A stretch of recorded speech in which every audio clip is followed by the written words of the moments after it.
Oke, halo semuanya. Oke, hari ini kita akan belajar masih berkaitan dengan Material Requirement Planning. Nah, di sini sebelumnya kita sudah belajar tentang Gross Requirement Plan. Nah, sekarang lebih ke spesifik lagi, yaitu pada sini kita akan belajar tentang Net Requirement Plan. Net Requirement Planning. Oke, jadi di sini kita akan belajar tentang Net Requirements Planning. Oke, di sini ada contohnya masih tetap sama ya. Tapi Speaker Kit Incorporation mengembangkan suatu struktur produk dari daftar bahan pada contoh 1. Nah, dalam contoh 2 menentukan rencana kebutuhan kotor. Lalu di sini kita akan belajar tentang bagaimana membuat Net Requirement Planning. Nah, di sini ada barang A, B, C, D. Untuk yang A, yang dimiliki ini adalah persediaannya. Ini adalah persediaan. Jadi di sini ini adalah persediaannya juga sama. Berarti ini adalah persediaan dari periode sebelumnya yang dimiliki. Nah, selanjutnya kita karena di sini kan Net Requirement Plan. Net Requirement Planning ini untuk mempertimbangkan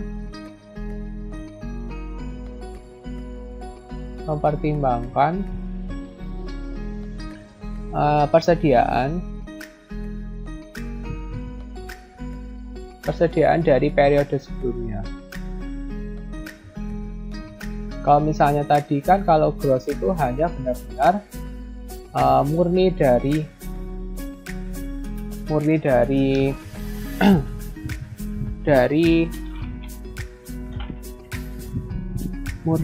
kebutuhannya. Nah, kalau misalnya di sini Net Requirement Planning ini mempertimbangkan persediaan dari periode sebelumnya.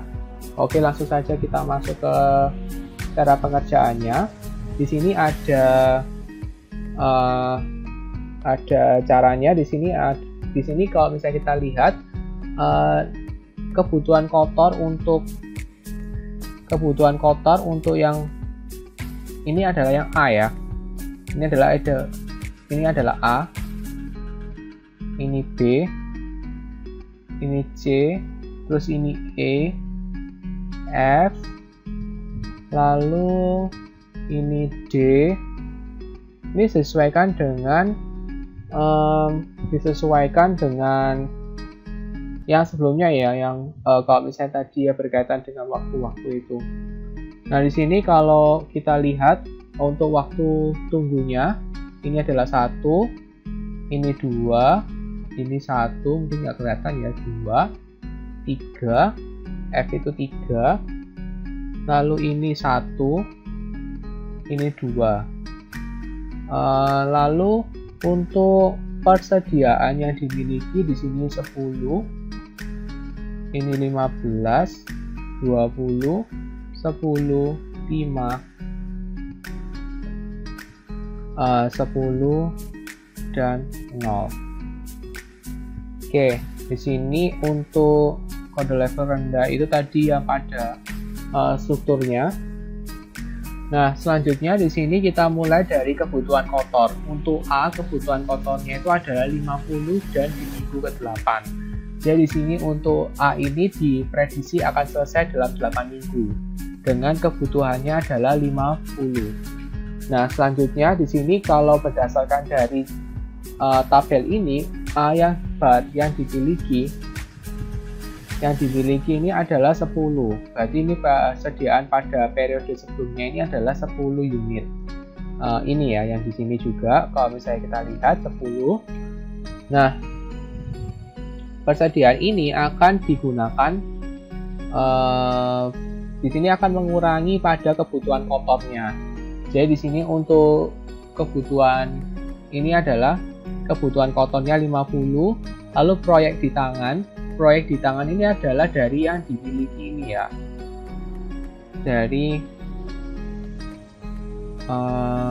Dari persediaannya. Ini 10 masuk ke bagian ini, 10 semuanya sampai kepada minggu ke-8 karena yang minggu 8 ini diprediksi A selesai ya. Nah, ini untuk yang A di sini kebutuhan kotornya adalah 50, lalu dikurangi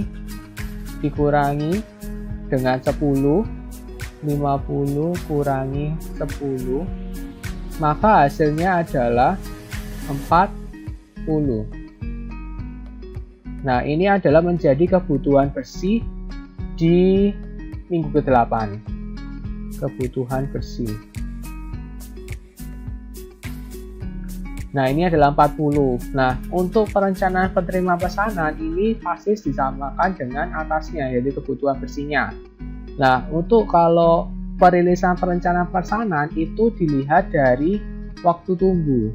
Karena di sini waktu tunggunya adalah 1 minggu, maka perusahaan ini harus merilisnya pada 1 minggu sebelumnya. Sehingga ini bisa diselesaikan dalam waktu 1 minggu. Maka di sini untuk perilisannya dicatat dalam minggu ke-7. Nah, ini kita masih karena ini adalah dependent planning ya, dependent persediaan dependent, maka ini saling berkaitan ya. Kalau misalnya kita lihat dari yang rumus yang sebelumnya itu, dari rumus yang sebelumnya, kalau misalnya persamaannya sebelumnya itu, kita bisa dari struktur yang produk itu, kalau saya refresh lagi, berarti A itu adalah 2B ditambah 3C. Lalu B itu adalah 2D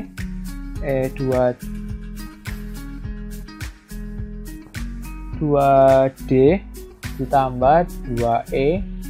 Lalu C itu adalah 2E ditambah 2F. Lalu F itu adalah 2D ditambah 1G. Nah, kalau misalnya dari rumus ini kita bisa melihat bahwa untuk yang B itu adalah 2B ya. Untuk A itu adalah 2B. Berarti di sini A adalah 2B. Berarti hasilnya A itu dikalikan 2. Berarti di sini ini di minggu ke-7 ini dikalikan 2. Nah, selanjutnya di sini jadi di sini untuk dari yang A ke B, karena di sini kan kalau misalnya kita lihat adalah A sama dengan 2B. Berarti B-nya itu ada 2. Berarti di sini terdiri dari B-nya itu ada 2. Nah, berarti untuk yang minggu ke-7 ini berarti dari hasil yang A yang terakhir, yang 40 ini dikalikan dengan 2, maka hasilnya adalah 80. Nah, selanjutnya di sini untuk kebutuhan yang dimiliki, yaitu yang proyek di tangan, ini adalah 15. Maka kita tuliskan 15 sampai pada minggu ke-7. Karena apa? Karena ini baru dipakai pada minggu ke-7. Karena di sini untuk yang B itu di minggu ke-7 kebutuhan kotornya. Nah, selanjutnya berarti ini 80 dikurangi 15, maka hasilnya adalah 65. Maka di sini ini kita masukkan ke dalam kebutuhan bersihnya. Kebutuhan bersihnya berarti 65. Lalu untuk perencanaan penerima pesanan juga 65. Nah, kita lihat di sini untuk waktu tunggunya adalah 2 minggu. Maka kita masukkan untuk karena di sini waktu tunggunya adalah 2 minggu, maka perilisan perencanaan pesanan itu harus dilakukan pada 2 minggu sebelumnya. Maka di sini dimasukkan pada minggu dirilis pada minggu ke-5 supaya pada minggu ke-7 itu bisa diselesaikan prosesnya. Nah, ini kita masukkan di 65. Lalu selanjutnya untuk yang C ini kita kalau misalnya melihat dari persamaannya itu adalah 3C, A adalah 3C.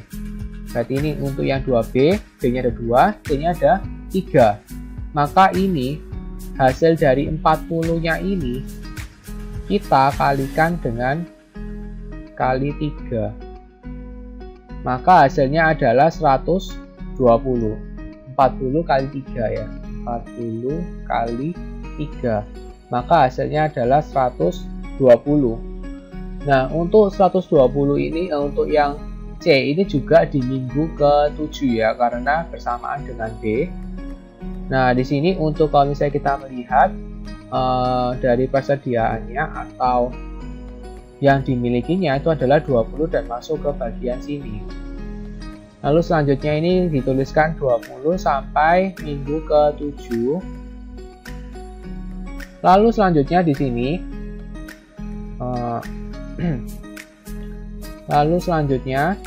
berarti kita kurangkan untuk mendapatkan net requirement kebutuhan bersihnya itu berarti 120 kurangi 20, maka hasilnya adalah 100.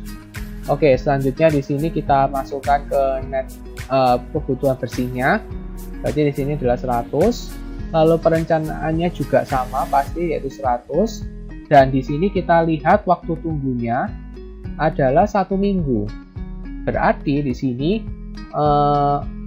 dirilisnya pada minggu ke-6. Ini minggu ke-6 karena hanya waktunya selisih waktu tunggunya adalah 1 minggu. Oke, selanjutnya adalah yang bagian E. Yang bagian E ini kita kalau misalnya melihat kalau E ini kita lihat dari kalau B adalah 2E. Maka di sini untuk yang E ini bisa berasal dari B, bisa berasal dari C karena di sini ada 2E juga. Nah, karena ini kan sama-sama nih. Nah, ini kita lihat dari minggunya. Kalau misalnya kita melihat bahwa di minggu ini adalah kita lihat lurusannya. Lurusan ini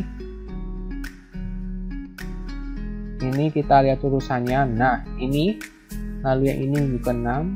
Nah, ini. Nah, berarti kita bisa melihat membedakannya berdasarkan dari minggunya ya. Lalu ini kita lihat bahwa untuk yang C berarti adalah 2 kali E. Berarti ini dikalikan dengan 2. Maka hasilnya adalah 100 dikali 2, hasilnya adalah 200. Sedangkan untuk yang dari B ini yang ada di minggu ke-5 itu adalah 2E. Berarti di sini ini adalah 65 ya. Mungkin agak jelas. Ini 65. 65 dikalikan 2 hasilnya adalah 130. Ini kali 2. Maka hasilnya adalah 130. Oke, selanjutnya berikutnya adalah untuk yang dimiliki kita masukkan proyek di tangan. Nah, ini kenapa kok cuma hanya sampai pada minggu ke-5? Karena di sini kan E-nya ada 2 nih. Tapi untuk di minggu ke-5 ini sudah terpakai. 10-nya ini sudah terpakai. Berarti sudah tidak ada lagi persediaannya untuk yang E. Maka sudah untuk minggu ke-6 ini sudah habis. Maka dari itu di sini hanya ditulis sampai pada minggu ke-5.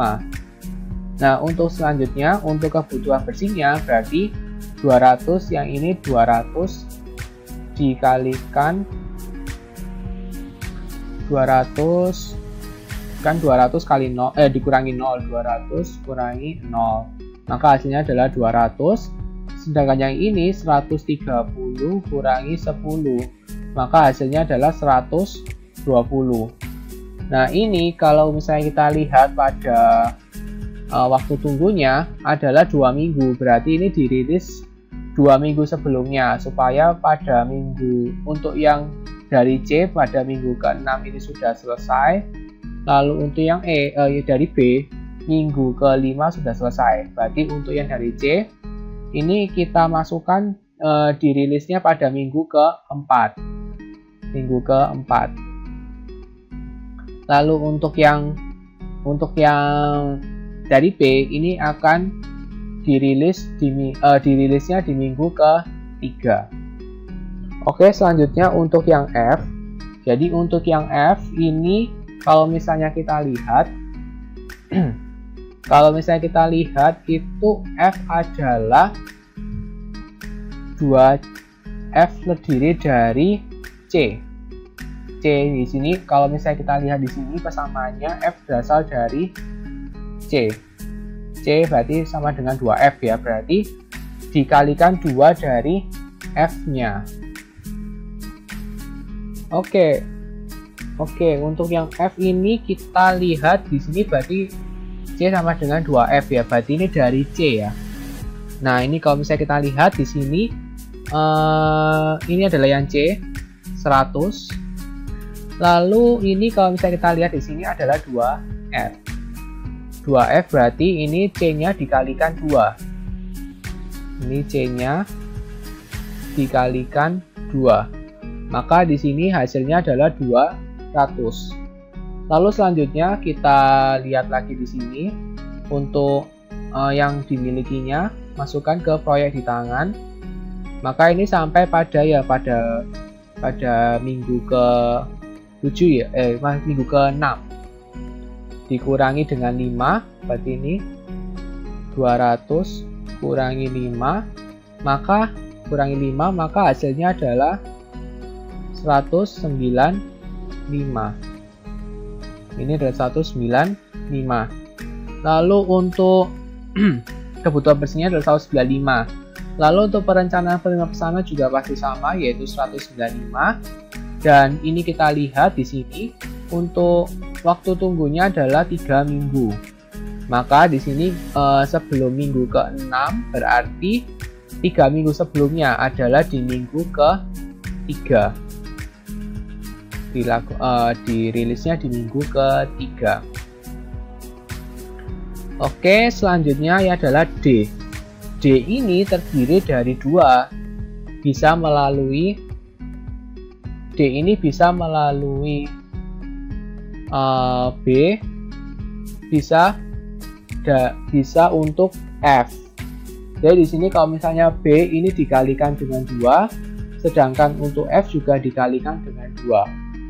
Oke, di sini berarti untuk yang dari B, di sini B-nya, ini dia B-nya agak nggak kelihatan ya. Jadi di sini untuk yang B ini adalah 65. 65-nya ini kita kalikan dengan 2 karena tadi di sini B adalah 2D, berarti untuk buat D berarti dikalikan dengan 2. Berarti di sini 65 ini kita kalikan dengan 2 kali 2, maka hasilnya adalah 100. Ini kalau misalnya nggak kelihatan ya, ini 130.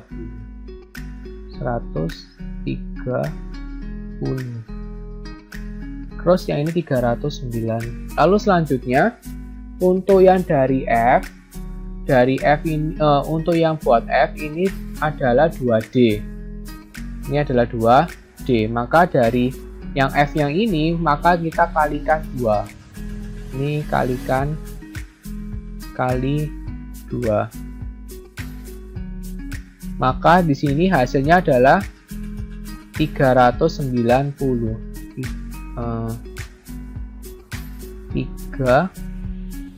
390. Ini dari F ya. Nah, selanjutnya di sini kita lihat dari proyek yang di tangan. Proyek yang di tangan di sini kita masukkan dari yang dimiliki ya. Ini 10 yang dimilikinya kita masukkan ke proyek yang di tangan. Di sini berarti sampai pada pada minggu ketiga, karena di sini minggu ketiga bisa digunakan, sudah habis digunakan. Jadi di sini 390 dikurangi dengan 10, maka hasilnya adalah 380. Sedangkan kalau yang ini berarti 130 dikurangi dengan 0, maka hasilnya tetap juga 130. Ini 130. Kalau ini 380 ya. Kalau selanjutnya untuk yang perencanaan penerima pesanan juga sama, berarti 380, yang ini 130. Lalu ini kita lihat lead time-nya. Di sini kita lihat lead time-nya. Nah, lead time waktu tunggunya adalah 1 minggu, maka di sini untuk yang buat F ini dirilisnya pada minggu ke-2, yaitu 380, dan kalau yang ini dirilisnya pada minggu ke-4. Karena supaya pada minggu ke-5 bisa selesai diproses. Oke, dan yang terakhir ini adalah yang G. Jadi kalau G ini kita lihat di sini adalah dari F. Untuk F ya. Di sini G ini adalah 1F, berarti sama dengan dari yang F. Oke, di sini kita lihat untuk yang F. Yang F di sini F-nya di sini ini berarti dari yang F ya, berarti kita lihatnya dari yang di sini. Ini dia F-nya 195. Maka ini dikalikan dengan 1 kali 1, karena untuk tadi kan F ini adalah 1G ya. Yang F ini adalah 1G. 1G, maka hanya dikalikan 1 saja, tidak perlu dikalikan 2 atau dikalikan berapapun. Maka di sini hasilnya di sini adalah pada minggu ketiga itu 195. Ini kalau misalnya nggak kelihatan 195. Lalu selanjutnya untuk yang proyek di tangan ini kita ambil dari yang dimiliki, yaitu 0, maka ini tidak akan berpengaruh ya, meskipun kalian tulis di sini pun juga nggak ngefek. Makanya langsung aja tulis sini, berarti kan supaya langsung dikurangi. Berarti 195 dikurangi 0, maka hasilnya adalah 195. Lalu perencanaan terima pesanan juga sama 195. Dan untuk waktu tunggunya kita lihat di sini adalah 2 minggu. Maka di sini dari minggu ketiga maka dirilis pada minggu pertama, yaitu 195 pada minggu pertama. Oke, sampai di sini dulu penjelasan untuk Net Requirement Planning. Semoga kalian bisa memahami penjelasan dari saya. Oke, sampai jumpa dan sampai jumpa.